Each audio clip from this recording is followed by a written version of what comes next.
তুমি কেমন আছো? ভালো।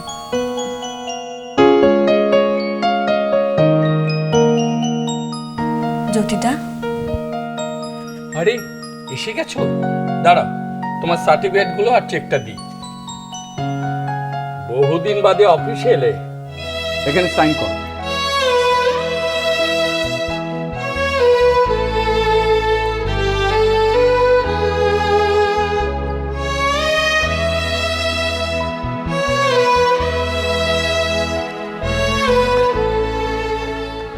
হ্যাঁ না, তোমার চেক আর সার্টিফিকেট। একটা কথা বলবো? হ্যাঁ বল। বলছিলাম যে চেকের বদলে ক্যাশ দেওয়া যাবে? বুঝলাম, ক্যাশ তো দেওয়া হয় না। হ্যাঁ, বুঝতে পারছি। আসলে আমার টাকার খুব প্রয়োজন ছিল। আপনি দেখুন না যদি পারেন। কি ব্যাপার? না মানে স্যার, আসলে আমার টিডিএস সার্টিফিকেটটা আর স্যালারির চেকটা ছিল। ওকে ওকে, গট ইট। অমনি সেন পরিবারের বউ টাকার টিডিএস সার্টিফিকেট নিতে চলে এসেছে। জ্যোতিবাবু, ওকে টাকা নিয়ে এখান থেকে চলে যেতে বলুন। স্যার প্লিজ শুনুন। এই যে শাট আপ, প্লিজ প্লিজ বলার দরকার নেই। তুমি যেখানে এসেছো তোমার বাড়িতে জানে? তুমি জানো তোমার এখানে আসার ফল কি হতে পারে? লোকে আবার বলতে পারে তুমি আমার সঙ্গে এতদিন থাকার দাম নিতে এসেছো এখানে। তোমার সম্মান না থাকতে পারে, আমার সম্মান আছে। আমার গায়ে এক ফোঁটা কালির দাগ নেই। স্যার আপনি এটা কি বলছেন? আমার গায়ে? হ্যাঁ আছে, কারণ রণজয়রা নাকি প্রত্যেক রাতে তোমায় টাকা দিয়ে কিনত।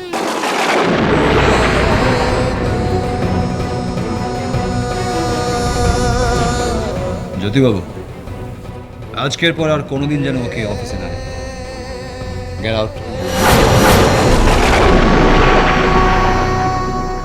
শোনো, তোমার বর আর ভাসুরকে বলে দিও ওদের কিন্তু আমি পথে বসিয়ে ছাড়ব।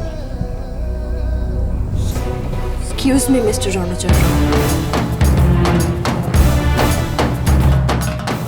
আপনিও একটা কথা ভুলার চেষ্টা করবেন না।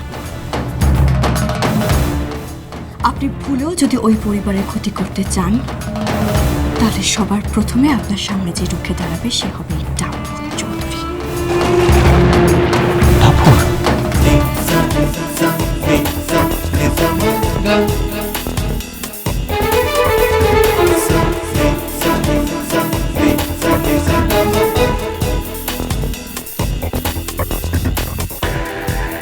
Yes, sir.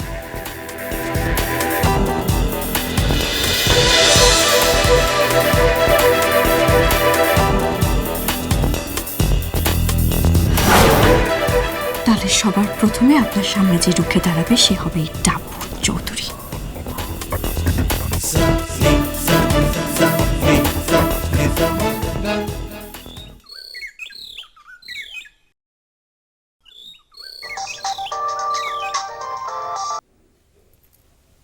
হ্যালো,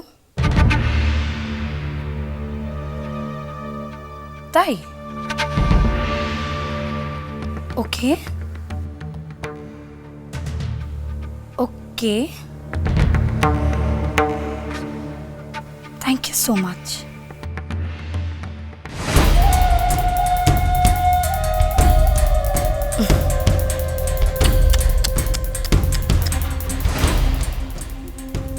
দিদি রে, এবার তুই এমন ফাঁসা ফাঁসলি যে আর মনে হয় বেরোতে পারবি না।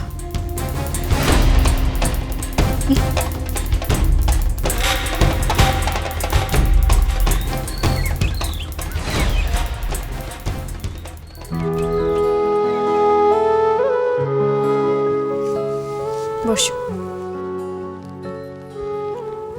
কিছু খাবে মা? নিশ্চয়ই খালি পেটে আছো। না রে, আমি কিচ্ছু খাবো না, আমাকে এক্ষুনি বাড়ি যেতে হবে। হ্যাঁ রে, টাকার জোগাড় হয়েছে? হয়েছে মা, এই না।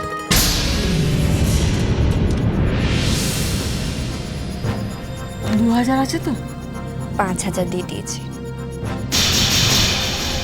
কেন এত বেশি টাকা দিলি কেন? তুমি চিন্তা করো না মা, আমি জানি তোমার হাত ফাঁকা।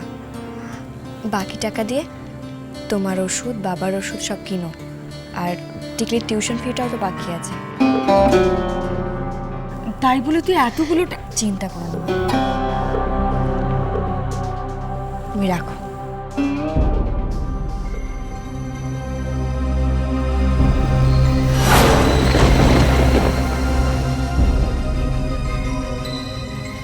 সন্দীপ, তুমি কেমন আছো?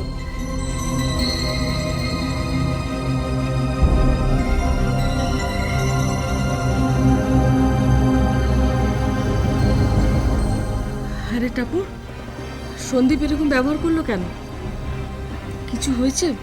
মানে টাকা পয়সা দেওয়া নিয়ে কি কোনো সমস্যা? না মা, কোনো সমস্যা হয়নি। তুমি একদম এসব নিয়ে চিন্তা করো না। বলছি যে অনেকটা রাস্তা যেতে হবে তো, তুমি এখন বাড়ি যাও মা। আর তাছাড়া বাড়ির কখন কে এসে যাবে আর তোমাকে অপমান করবে, আমি সেটা সহ্য করতে পারবো না।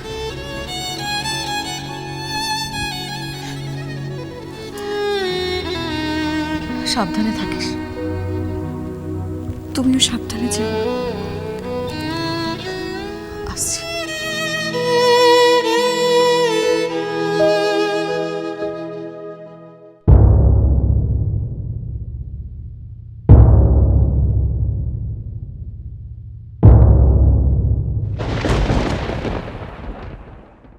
যখন না খেতে পেয়ে রাস্তায় রাস্তায় ফ্যাঁ করে ঘুরে বেড়াচ্ছিলে, কোথায় ছিল ওই সেন পরিবার? যখন বিয়ের আসর থেকে চলে গিয়েছিলে, আর কোথায় বা ছিল ওই সেন পরিবার যখন দুর্যোধন তোমাকে বাড়ি থেকে তাড়িয়ে দিয়েছিল, তোমাকে মারতে এসেছিল? কেউ ছিল না তোমার পাশে, শুধু ছিল আমার বোম্বা। বোম্বা তোমার পাশে ছিল। আই টাপুর টুপুর হয়ে রই